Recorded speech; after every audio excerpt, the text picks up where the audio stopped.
Greetings, dear, precious, magnificent spirit soul that you are, at the level of who you are, not at the level of who you think you are or who you can, conjured up yourself to be, as if who you are isn't good enough, when who you are is part of all that is and the manifester of all that is, you see, because you're a creator being. My topic: expectations are self-defeating. I was really impressed by the book Great Expectations, or the story, or book, whatever. And it was about this Miss Havisham. See, I even remember the name. There it is. She was all dressed in her wedding dress, the cake, the food. It was all ready for the big wedding day. And the groom had split. He was gone. He was out of there. And there she was. And what happened is, of course, she had expectations there was going to be a wedding, that she was going to be married to this man. So anyway, her life then, she never moved the cake. The food all dried there on the table, rats and running around on it, cobwebs everywhere, because she never touched a thing and never took off the dress. I mean, stinky, But anyway, gross, sad, pathetic, because she lived in her expectations. And I remember years ago when I thought I was the mind and believed all the thoughts and what I was told, and trying to get my act together, take it on the road, so to speak, find out what works, who am I, what do they like, not like, how do I survive and do what I want. So all of this kind of thing. And I would then, in my mind, plan what was I going to say here, and I would plan that meeting, and and then what was going to happen over here, and all the things you think about, and you, well, this could happen and that could happen, and then I would do this and I would do that. It's like actually trying to prepare for the future that isn't here, because all is here is now, is you now. So expectations lead to disappointment. And also, it also is part of that bipolar kind of a thing. Probably I would have been determined I was bipolar years ago only because I get really excited and then I get really depressed. Because, not terribly depressed, but just depressed or feel bad. So I'd be excited. And the excitement comes from expectations. You're going to do this and you're telling people and this has happened. But what happens when you start telling people about what you're going to do and what you plan to do, you automatically set up opposition for yourself, because the mind program will oppose you now to make obstacles, because as it makes obstacles, you have more suffering, you have more pain, you have more heartache, you have more disappointment, it goes on and on. And I was so disappointed.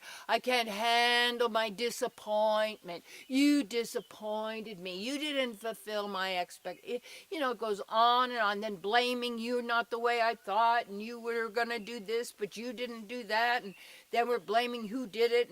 And see, this pettiness gobbles up divine life.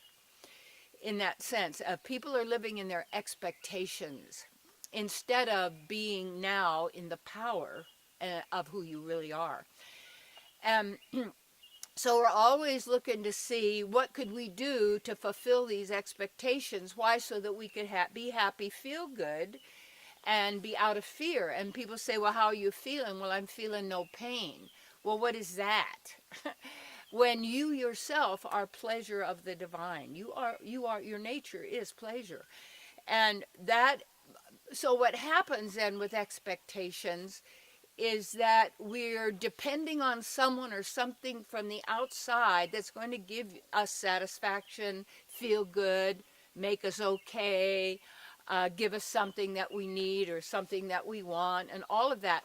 So we're always focused then on the outside and other people and what they do. And I remember I was really years ago, when I was in all that craziness, I could watch everything, say, the man of my life did, and I could tell if he had to change in his nature and what was going on. Are you okay? And is everything going to be all right? And all of that, the scary thing, they had to manipulate everything. You got to keep it all together. You got to get everything all together so that you don't have any surprises and it can be exactly what you like.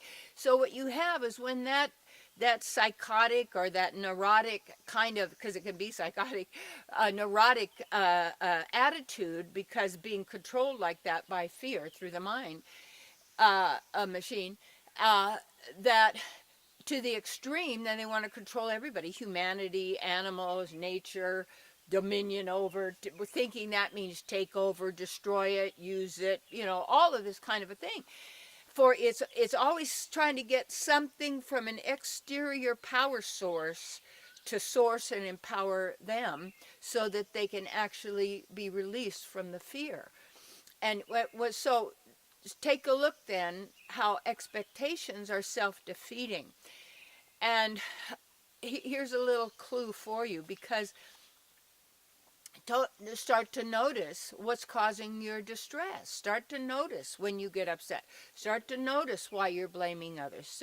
Why you're blaming yourself. Start to notice that pattern and what's going on, and all of these kind of expectations. So great expectations create great disappointment only because you're trying to keep everything to fit a picture in a box. And like thinking, you can't think out of the box, because thinking makes a box. Because as soon as you start thinking, you're putting parameters and you're putting limits and you're putting dimensions on something. And dimension is close to dementia, you see.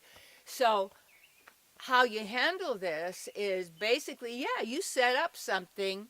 You're going to have a gathering of friends and people, and you hope everybody comes and be great at night. And if not, so what? You're going to have a good time.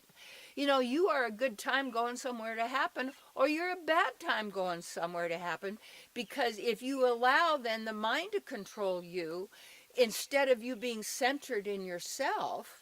And when you're centered in yourself, you can handle everything. And Miss Havisham, in Great Expectations, she said, well, hey, good thing that guy went, because he wasn't for me, because obviously he told the truth about it, and I'm happy he told the truth about it for himself, because if he hadn't, he would have been miserable, made me miserable. So this is a fabulous day.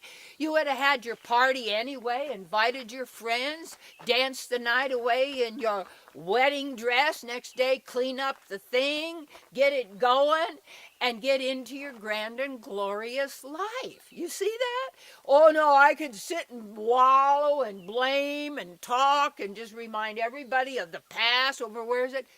It doesn't exist here, you see. So forget great expectations, because they're self-defeating.